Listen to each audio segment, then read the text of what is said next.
Selamat siang Pak Kabit. Selamat Kami siang. dari Grup Aktual Indonesia dalam kesempatan ini ingin mempertanyakan beberapa hal terkait informasi yang berkembang mengenai dokumen AMDAL sebanyak 134 Ya. yang disinyalir ada tanda kutip semacam pelanggaran hukum, sehingga oleh KPK merekomendasi pemerintah Provinsi Riau untuk melakukan audit terkait dengan terbitnya ratusan surat atau dokumen AMDAL tersebut. Mungkin ada yang bisa disampaikan untuk menjawab sejumlah pertanyaan-pertanyaan masyarakat di luar sana. Silakan Pak.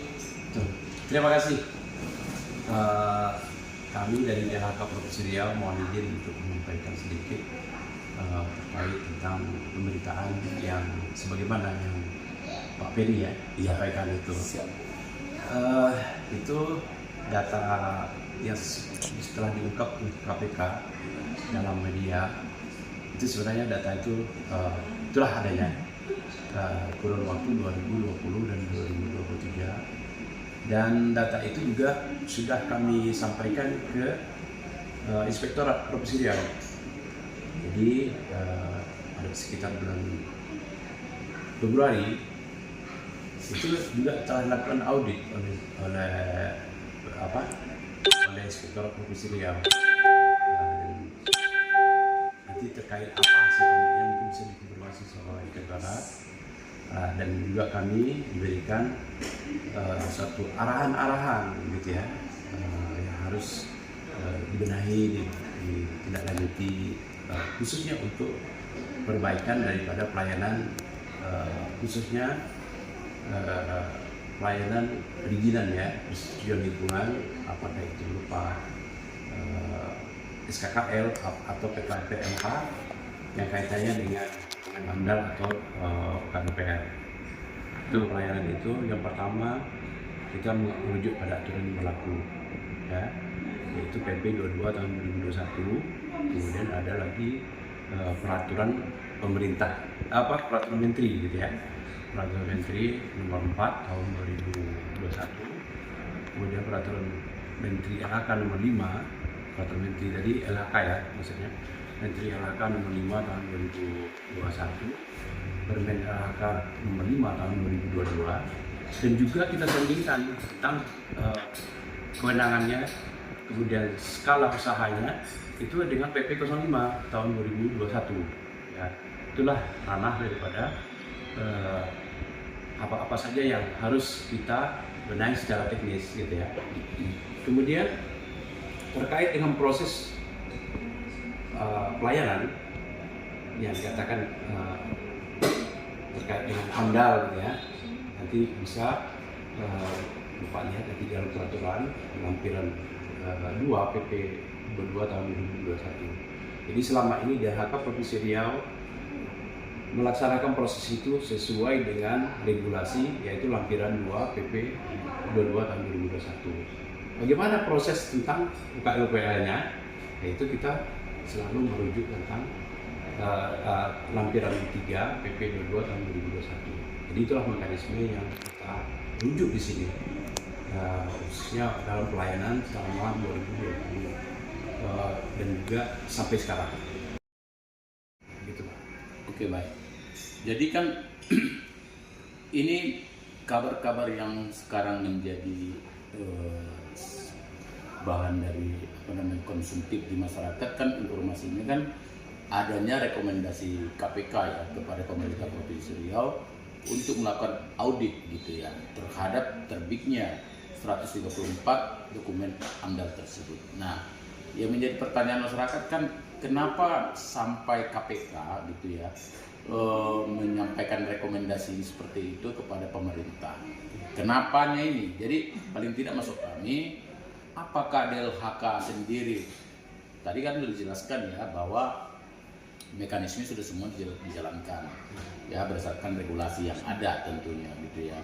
Namun dengan adanya rekomendasi di satu sisi kita berpikir bahwa KPK kan tidak mungkin ujuk-ujuk memberikan rekomendasi untuk melakukan audit ya, kalau tanda kutip ya tidak ada sinyalemen-sinyalemen yang mungkin gitu ya menyalahi atau katakanlah diduga melanggar hukum atau apalah yang terkait dengan pelanggaran hukum. Bagaimana pendapat daripada DLHK? Otomatis selaku ASN ya dari DLHK Provinsi Riau yang menangani tentang pelayanan perizinan, kita kan butuh pembinaan. Kita butuh pembinaan dan juga pengawasan. Ya, karena tak ada gading yang tak retak, tak ada manusia yang tak bersalah. Iya. Dan juga adanya persepsi-persepsi masyarakat, mudah-mudahan dengan adanya pembinaan dan pengawasan ini kita bisa menyamakan persepsi, ya kan? Audit investigasinya maksud seperti di media massa itu adalah untuk menentukan supaya apakah hitam atau putih gitu ya yang telah dilakukan. Kalau hitam memang hitam, kalau putih memang putih, supaya nanti masyarakat juga tidak salah paham gitu terhadap pemerintah. Kami sangat mendukung apa yang dilakukan oleh inspektorat gitu ya, oleh APH, masuk ke KPK gitu ya. Kami sangat mendukung karena ASN memang itulah tugasnya, menjalankan regulasi. Kalau seandainya salah, itulah gunanya ada tugas pembinaan, ada pengawasan gitu ya, supaya ada perbaikan tata kelola pelayanan perizinan yang ada di Indonesia. Kami sangat mendukung itu sekali, Pak Bede. Sangat mendukung.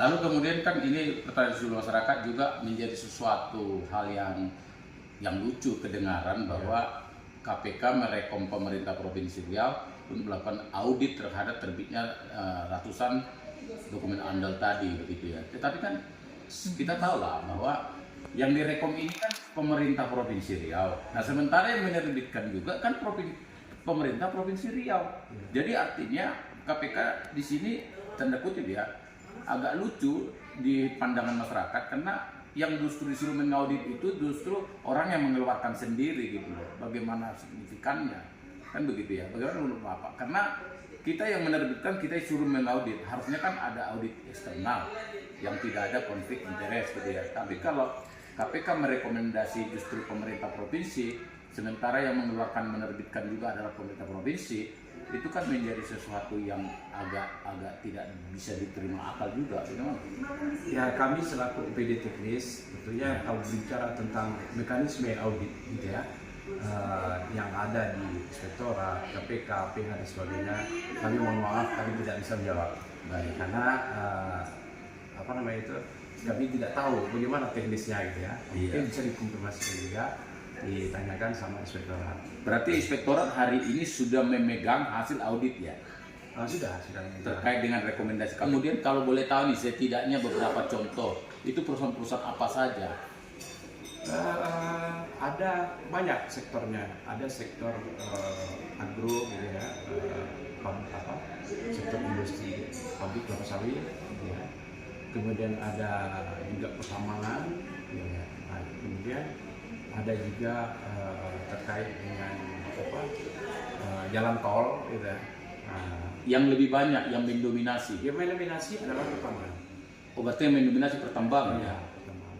Pertambangan yang mendominasi ini sejenis pertambangan apa ini? Galian C. Galian C, berarti tanah uruk ya? Tanah uruk. Itu timbunan-timbunan ya, oke. Itu ada di lokasi PHR juga atau di luar? Tentu ada yang di sekitar ya, sekitar lokasi. Tapi saya nggak tahu, maksudnya nggak tahu persis data-data ini koordinatnya, kalau banyak ya. Ya karena ratusan orang, apa yang menjadi harapan atau sikap dari DLHK khususnya DLHK Provinsi Riau terkait dengan hasil audit yang dilakukan? Ingin selalu dibimbing setiap saat gitu ya. Diawasi, dibimbing dan diawasi, dibina, diawasi gitu ya. Sesuai dengan tugas daripada masing-masing lainnya lah gitu ya. Instansi. Jadi karena apa? Ya itu tadi saya sampaikan, tak ada gading, tak ada manusia yang tak bersalah. Nah, maka upaya pembinaan yang pembinaan dan pengawasan itu sangat diharapkan. Supaya juga kami bisa mantap gitu ya untuk menjalankan regulasi-regulasi yang pada saat ini kita tahu dengan adanya UJK ini, regulasi itu turunannya ya cukup banyak gitu ya. Nah, jadi kami minta dibimbing dan dibina ke depannya bagi inspektorat gitu ya. Kemudian HPH juga semuanya gitu. Karena kami juga sangat mendukung adanya perbaikan tata kelola itu gitu ya. Baik. Terkait masalah ini ada nggak sikap khusus atau pernyataan khusus dari Pak PJ Gubernur yaitu Arianto terkait masalah ini? Saya itu tidak monitor, Pak. Tidak ini, tidak. Yang penting beliau selalu menekankan kepada kami, jadikanlah aturan itu sebagai kebiasaan. Jangan jadikan kebiasaan itu sebagai aturan. Jadi arahan secara khusus terkait KPK ini dari Pak PJ Arianto tidak ada. Saya tidak menyaut, mungkin bisa tanyakan dengan Pak Kadis, Pak. Tapi pada intinya dari awal beliau selalu membina kami di ASN Provinsi Riau ini agar selalu taat dengan aturan, menjalankan fungsi ASN dengan baik. Itu saja.